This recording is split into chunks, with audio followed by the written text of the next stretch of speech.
दिन भगवान शंकर शिव के मस्तक पर, पिंडी पर, शिवलिंग पर धतूरा पहली बार चढ़ाया गया वो फुलेरा दूज का दिन था। इसलिए शिव महापुराण की कथा कहती है जिस दिन कोई मुहूर्त नहीं हो, कोई काम नहीं हो, उस दिन केवल फुलेरा दूज के दिन आप किसी भी दुकान का, व्यापार का, व्यवसाय का, जन्म का, आदि का कोई भी मुहूर्त कर लो, वो कभी ठप नहीं हो सकता, वो बढ़कर ही चलेगा। सारी जिंदगी के कांटे निकल जाते हैं, सारी जिंदगी के कांटे समाप्त हो जाते हैं फुलेरा दूज।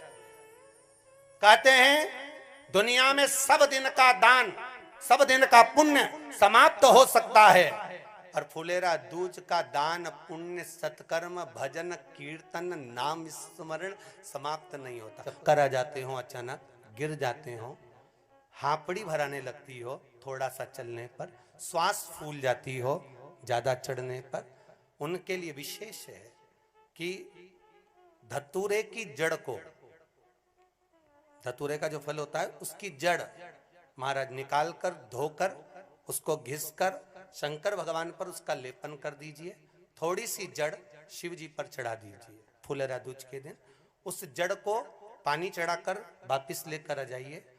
जो मिर्गी का मरीज होता है, जिसको दमे की शिकायत होती है, श्वास की होती है, चलने में हापड़ी भरा जाती हो, फुलेरा दूज के दिन दोपहर के समय पर उसको वो जड़ केवल 3 या 4 बार सुगंध में सुंगा दी जाती है, तो मिर्गी की बीमारी समाप्त हो जाती है, और जिसको दमा श्वास फूलता है उसको भी आराम लग जाता है। फुलेरा दूज के दिन उसके लिए नित्य आनंद का सुख दे जाती है। और भी ध्यान दें, जिसको बहुत भारी बीमारी हो, डॉक्टर कह रहे हैं कि ऑपरेशन की जरूरत है, ऑपरेशन कराना पड़ेगा, गांठ हो गई है, ये हो गया है, वो हो गया है, निवेदन है एक धतूरा फुलेरा दूज के दिन भगवान शंकर के शिवलिंग पर समर्पित करें, और 5 बेलपत्र नंदीश्वर भगवान पर अर्थात भगवान नंदी पर समर्पित करें। जीवन में कितनी बड़ी भी बीमारी होगी वो आगे नहीं बढ़ सकती, ऑपरेशन की जरूरत नहीं पड़ सकती, वो केवल फुलेरा दूज पर हो, केवल फुलेरा दूज के दिन, उसके सिवाय नहीं। और वो 15 मार्च को है, मौका मिला है, आनंद से। धतूरा होता है विषैला, कैसा होता है? विषैला, बहुत विष होता है धतूरे के अंदर। पर महाराज भगवान शिव को वो समर्पित किया जाता है जैसे पार्वती जी को लगा, जब कोई साथ नहीं दे रहा, पार्वती जी को लगा जब कहीं से सुख का अनुभव नहीं हो रहा, आनंद का अनुभव नहीं हो रहा, पार्वती जी ले गई धतूरा, पार्वती मैया ले गई उस बेलपत्र को शिव को। और प्रयास करना, अगर दुख है तो एक धतूरा समर्पित कर कर 1 लोटा पानी अवश्य समर्पित कर। उनके लिए भी कहूंगा जिनको शरीर में दाद हो जाती है, खाज हो जाती है, या खुजलियों का क्रम हो जाता है, उनके लिए भी महाराज धतूरे का पानी, धतूरा 1 लोटे में डाल दो, पानी रख दो उसमें, उसके अंदर थोड़ा सा चंदन डालकर वो पानी शिव जी को समर्पित कर दो। वही पानी को लेकर आ जाइए और कुछ देर तक शरीर में लगाकर बैठ जाइए महाराज। वो केवल फुलेरा दूज का है महाराज, उसको शरीर में लगाकर थोड़ी देर बैठ जाइए, 15-20 मिनट तक। शरीर के अंतर्गत कोई वस्त्र ना हो, उस वस्त्र को उतार कर उसको लगाकर बैठ जाओ। 2.5 से 3 महीने में दांत खाज, किसी भी चर्म रोग होगा वो धीरे धीरे समाप्ति की ओर हो जाएगा। महाराज फुलेरा दूज का महत्व शास्त्र कहता है, भले इसको छुपा कर रखा गया हो शास्त्रों के अनुसार, पर इसकी महत्व का जो दुकान, जो व्यापार, जो व्यवसाय, और पहले भी आपको कहा, मान लो आप शिवरात्रि के दिन रात को भगवान शंकर को धतूरा चढ़ाते हो व्यापार व्यवसाय के लिए, और वो धतूरा आप शिवरात्रि के दिन सुबह 4 बजे से पहले नहीं बांध सकते, तो उस धतूरे को फुलेरा दूज के दिन लाल वस्त्र में बांधकर अपने व्यापार वाली जगह पर बांध दो। जीवन में कभी व्यापार नीचे नहीं जाएगा, बढ़ता ही चला जाएगा। और उनके लिए भी निवेदन करूंगा जिनके यहाँ कर्जा बहुत है, बहुत कर्जा है, चूक ही नहीं रहा, पैसा ही नहीं रहा, व्यापार चले तो कर्जा चूके, उनके लिए भी निवेदन करूंगा। एक धतूरा बेलपत्री के पेड़ के नीचे शिवलिंग का निर्माण कर कर फुलेरा दूज के दिन उस धतूरे को अपनी कामना कर कर हल्दी में भिंगोकर उसको भगवान शंकर को समर्पित कर दीजिए अपनी कामना कर कर। उसी हल्दी की 1 बिंदी अपने साथ में रुमाल में लगाकर अपने व्यापार व्यवसाय की जगह पर लेकर जाइए। कर्जा धीरे धीरे धीरे धीरे जब चूकेगा, जब लक्ष्मी आएगी तो लक्ष्मी की वृद्धि भी वो करता महाराज। ये फुलेरा दूज के उपाय।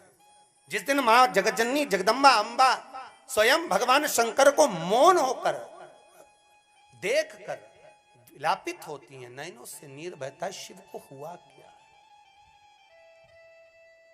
शंकर को क्या हुआ है, योगरदानी को हुआ क्या।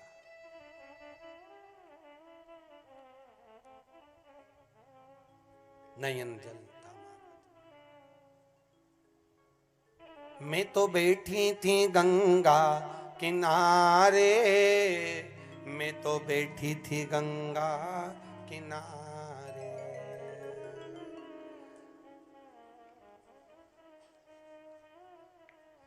ऐसा धक्का दिया ओ भोलेनाथ, दिल तुझको दिया ओ भोले। भगवान शिव ओगड़दानी, त्रिकालदर्शी, कैलाशी, अविनाशी, इस चित्तवृत्ति के मन की बात को धारण करने वाले।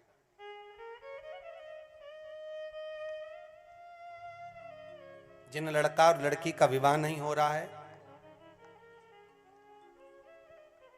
महाराज, विवाह के लिए बहुत परेशान हो गए, उनके लिए भी 5 बेलपत्र, 1 धतूरा, 5 शमी पत्र अशोक सुंदरी वाले स्थान पर, चाहे मंगल हो, चाहे राहु हो, चाहे केतु हो, सारे ग्रह भले अनुकूल है नहीं है, प्रतिकूल है नहीं है, वो अपने अनुसार उसको लेकर शमी पत्र, बेलपत्र और धतूरा हाथ की हथेली में रखकर, जिसका मंगल विवाह नहीं हो रहा, बहुत कष्टप्रद है, हाथ में रखकर अशोक सुंदरी, अशोक सुंदरी का स्थान सबको मालूम है ना, भगवान शंकर की जलाधारी पर शिवलिंग, पार्वती जी का हस्त कमल, जहां से चरण जल नीचे जाता है, राइट भाग गणेश जी का स्थान, लेफ्ट भाग कार्तिकेय का स्थान, जलाशय में से, जलाधारी में से जो जल नीचे गिरता है बूंद बूंद, वो शंकर भगवान की 5 लड़कियां, जया, विषहरा, शामरीवारी, दोतली और देव। शंकर जी की 1 लड़की और अशोक सुंदरी 6ठे नंबर की, उसका स्थान, इन पानी जो जाता है उसके बीच में जो मोटी सी लाइन होती है, उस मोटी सी लाइन पर जो स्थान है वो अशोक सुंदरी का स्थान है। किसका स्थान है? अशोक सुंदरी। शंकर भगवान का संपूर्ण परिवार, जलाधारी माता पार्वती जी का हस्तकमल, चरण, राइट में गणेश जी, लेफ्ट में कार्तिकेय जी, बीच में अशोक सुंदरी, और ऊपर से जो 1-1 बूंद पानी गिरा रहा है वो है शंकर भगवान की 5 लड़कियां, जया, विषहरा, शामरीवारी, दोतली और देव। शिव की 5। तो जिनका विवाह नहीं हो रहा, अशोक सुंदरी वाली जगह पर हाथ में लेकर वो धतूरे के साथ शमी पत्र, बेलपत्र समर्पित करें और बाबा से निवेदन करें, बाबा आपकी कामना पूर्ण। फुलेरा दूज के अशोक सुंदरी पर जो धतूरा चढ़ता है, वैसे तो अशोक सुंदरी पर धतूरा बहुत कम चढ़ता है, केवल एक फुलेरा दूज का दिन ही ऐसा होता है जिस दिन अशोक सुंदरी वाली जगह पर धतूरा चढ़ता है। अशोक सुंदरी वाली